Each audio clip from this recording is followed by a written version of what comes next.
11ویں صدی کا سورج خراسان کی سرزمین پر تیز دھوپ کے ساتھ طلوع ہو رہا تھا۔ آسمان پر پرندے ایک نئی صبح کا استقبال کر رہے تھے اور زمین پر ایک ماں اپنے شیر دل بیٹے کی پیدائش پر اللہ کا شکر ادا کر رہی تھی۔ اس بچے کا نام محمد رکھا گیا، لیکن وقت نے اسے الپرسلان یعنی شیر کا بیٹا بنا دیا۔ وہ چغری بیگ کا بیٹا تھا، ایک ایسا سردار جو سلجوقی ترکوں کا فخر تھا۔ الپرسلان کا بچپن عام بچوں جیسا نہ تھا۔ جب دوسرے بچے پتنگیں اڑا رہے ہوتے، وہ تیر کمان سنبھالے پہاڑوں میں چھپی ہوئی دشمن کی نقلیں مارنے کی مشق کرتا۔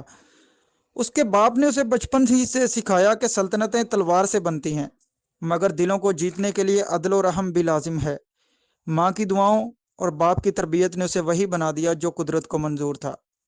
ناظرین، سلجوقی سلطنت میں اقتدار کی کشمکش جاری تھی۔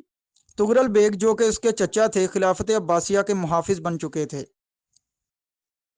جب تغرل کا انتقال ہوا تو تخت پر بیٹھنے کے لیے کئی دعوے دار سامنے آئے، لیکن قدرت نے الپرسلان کو چن لیا۔ اس نے نہ صرف سیاسی مخالفین کو زیر کیا بلکہ کاورد جیسے طاقتور دشمن کو بھی شکست دی۔ 1063 میں وہ باضابطہ طور پر سلطنت سلجوقیہ کا سلطان بن گیا۔ الپرسلان کا ایک فیصلہ اس کی حکمرانی کو عظیم بنانے کے لیے کافی تھا: نظام الملک کو وزیر بنانا۔ یہ وہی دانشور تھا جو بعد میں نظامیہ مدارس کی بنیاد رکھ کر اسلامی دنیا میں علم کا انقلاب لایا۔ سلطان نے سب سے پہلے اپنی سلطنت کے اندرونی دشمنوں کی طرف توجہ دی۔ قبائلی سرداروں کی بغاوتیں، غزنویوں کے حملے اور خراسان کی شورشیں، سب کا سامنا نہ صرف تلوار سے کیا بلکہ عدل و حکمت سے بھی کیا۔ لیکن اصل امتحان ابھی باقی تھا۔ ناظرین، بازنطینی سلطنت مغرب سے بڑھ رہی تھی، رومی افواج مسلمانوں کے علاقوں پر حملہ آور ہو رہی تھی۔ سلطان نے اناتولیہ کی مہم کا اعلان کیا، وہ سرزمین جو بعد میں ترکوں کا مستقل گھر بننے والی تھی۔ جب رومی بادشاہ رومانوس چہارم نے اپنی لاکھوں کی فوج کے ساتھ مشرق کی طرف پیش قدمی کی تو الپرسلان کے پاس صرف 20,000 سپاہی تھے۔ ایک طرف عسکری طاقت، دوسری طرف ایمان۔ سلطان نے جمعے کے دن کا روزہ رکھا، سجدہ کیا اور اللہ سے فتح مانگی۔ اس نے اپنی زرہ پہن کر کہا، اگر آج شہید ہو گیا تو میری قبر یہی میدان اور میرا کفن یہی زرہ ہوگی۔ اور پھر وہ دن آیا، جنگ ملازکرد۔ جنگ کے میدان میں صرف تلواریں نہیں ٹکرائیں، ارادے بھی ٹکرائے۔ الپرسلان نے دشمن کو گھات لگا کر حملوں سے چکرا دیا۔ اس کے گھڑ سوار تیز رفتار، تیر انداز، نشانے باز اور سپاہی نعرہ تکبیر سے لرزا دینے والے تھے۔ رومانوس چہارم شکست کھا گیا۔ اسے قید کر کے سلطان کے سامنے پیش کیا گیا۔ سب کو لگا سلطان اسے قتل کر دے گا، مگر اس نے معافی دی، عزت دی اور کہا، فتح تلوار سے ہوتی ہے لیکن دل رحم سے جیتے جاتے ہیں۔ یہ وہ لمحہ تھا جس نے تاریخ کا رخ موڑ دیا۔ مالازگرد کی فتح کے بعد اناتولیہ ترکوں کے لیے کھل گیا۔ قبیلے ہجرت کرنے لگے، نئے شہر بسے اور ایک دن یہی زمین سلطنت عثمانیہ کا گہوارہ بن گئی۔ الپرسلان کی حکمت اور رحم کا سب سے بڑا راز یہی تھا، وہ دشمنوں کو شکست دینے کے بعد ان کے دل بھی جیت لیتا تھا۔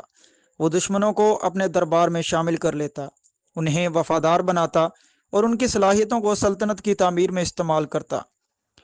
الپرسلان نے ترکمانستان کی جانب ایک مہم شروع کی، قلعہ برزم پر حملہ کیا۔ قلعے کا حاکم یوسف الخوارزمی گرفتار ہوا اور سلطان کے سامنے لایا گیا۔ سلطان نے سوچا اسے زندہ چھوڑ دینا بہتر ہے، مگر یہ وہ فیصلہ تھا جو اس کی زندگی کا آخری فیصلہ بن گیا۔ یوسف نے اچانک خنجر نکال کر سلطان پر وار کیا، زخمی سلطان زمین پر گرا۔ خیمے میں خاموشی چھا گئی، سب کے لبوں پر سناٹا۔ وزیر نظام الملک دوڑتا ہوا آیا، سلطان کا ہاتھ تھاما۔ الپرسلان نے دھیمی آواز میں کہا، میں نے ہزاروں دشمنوں کو میدان میں شکست دی، مگر موت ایک قیدی کے ہاتھ سے لکھی گئی تھی۔ کچھ دنوں بعد وہ سلطان جس نے دنیا کی سب سے مضبوط اسلامی سلطنت بنائی، اس دنیا سے رخصت ہو گیا۔ سلطان الپرسلان کی شہرت خراسان سے نکل کر بغداد، دمشق، قاہرہ اور بخارا تک پہنچ چکی تھی۔ اس کے دربار میں دور دراز کے عالم، سپاہی اور حکمت دان جمع ہونے لگے۔ ان میں سب سے نمایاں نام تھا نظام الملک توسی کا، جو صرف وزیر نہیں بلکہ ایک وزنری تھا۔ دونوں کے درمیان گہری ذہنی ہم آہنگی تھی۔ وہ اکثر خفیہ ملاقاتوں میں مستقبل کے منصوبے بناتے، اور ان منصوبوں میں سب سے بڑا منصوبہ تھا ایک ایسی سلطنت جو علم اور جنگ دونوں میں برتر ہو۔ سلطان نے ہر علاقے میں نظامیہ مدارس قائم کرنے کی منظوری دے دی۔ ان مدارس کا مقصد صرف فقہ یا تفسیر سکھانا نہیں تھا، بلکہ یہ مراکز تھے فلسفہ، سائنس، عسکری حکمت اور اخلاقیات کے۔ ان مدارس سے امام غزالی جیسے لوگ پیدا ہوئے جنہوں نے بعد میں اسلامی فکر کو ایک نئی سمت دی۔ اسی دوران الپرسلان کی سلطنت میں سب سے بڑا مسئلہ اٹھا۔ خوارزم اور ماوران نہر کے علاقوں میں چھوٹے ترک سردار اپنی الگ خود مختاری چاہتے تھے۔ سلطان نے ان کے ساتھ سختی سے نہیں بلکہ سیاست سے نمٹا۔ اس نے ان سرداروں کی بیٹیوں سے شادی کر کے انہیں خاندان کا حصہ بنا لیا، ان کے بیٹوں کو سپاہی بنایا اور وقت کے ساتھ ان کی وفاداری خرید لی۔ یہ وہ راز تھا جو اس کی فتوحات سے بھی زیادہ قیمتی تھا، دشمنوں کو اپنوں میں بدل دینا۔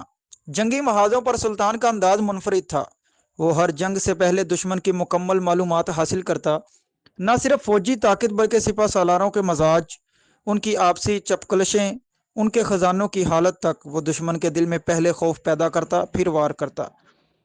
ناظرین، ایک مشہور واقعہ یہ ہے کہ جب سلطان نے غزنویوں کے خلاف فوج روانہ کی تو اس سے پہلے اس نے غزنوی دربار میں موجود 3 جاسوسوں سے مکمل اطلاعات حاصل کیں۔ پھر ان اطلاعات کی بنیاد پر رات کے وقت ایسی چال چلی کہ غزنوی فوج صبح تک اپنے ہی خیمے چھوڑ کر بھاگ چکی تھی اور میدان الپرسلان کے قدموں میں تھا۔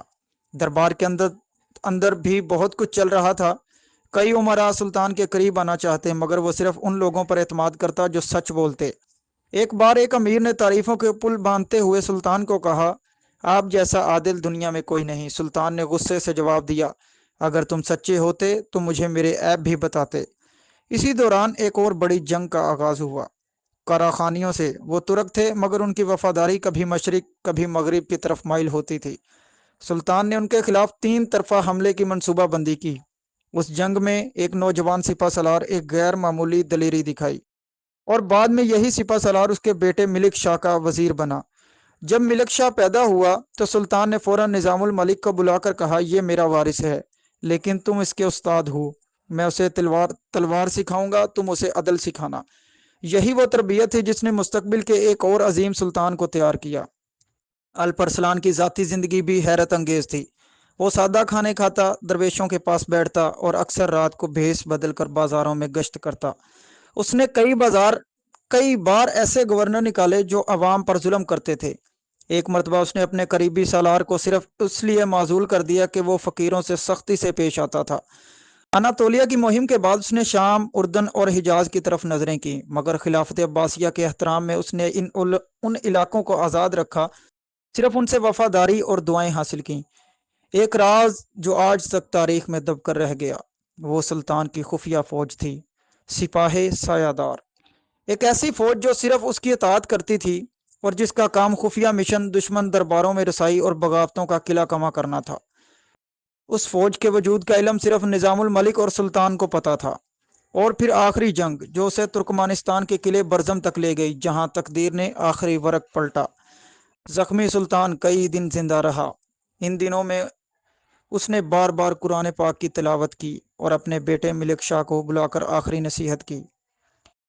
عدل کے بغیر سلطنت خالی ڈھانچہ ہے۔ اگر تلوار تیز ہو مگر نیت فاسد ہو تو وہ سلطنت جلد ختم ہو جاتی ہے۔ اس کے بعد وہ خاموش ہو گیا، اس کی روح پرواز کر گئی۔ الپرسلان کا جنازہ پورے اسلامی مشرق میں رلایا گیا۔ اس کے بعد آنے والے بادشاہ، یہاں تک کہ خلافت عباسیہ کے خلیفہ بھی اسے فاتح زمان کا لقب دیا۔ اگر میری ویڈیو آپ کو اچھی لگی ہے تو ویڈیو کو لائک اور شیئر کر دیں اور چینل کو سبسکرائب کر لیں تاکہ میری ہر آنے والی ویڈیو آپ تک مکمل اور بآسانی پہنچ سکے۔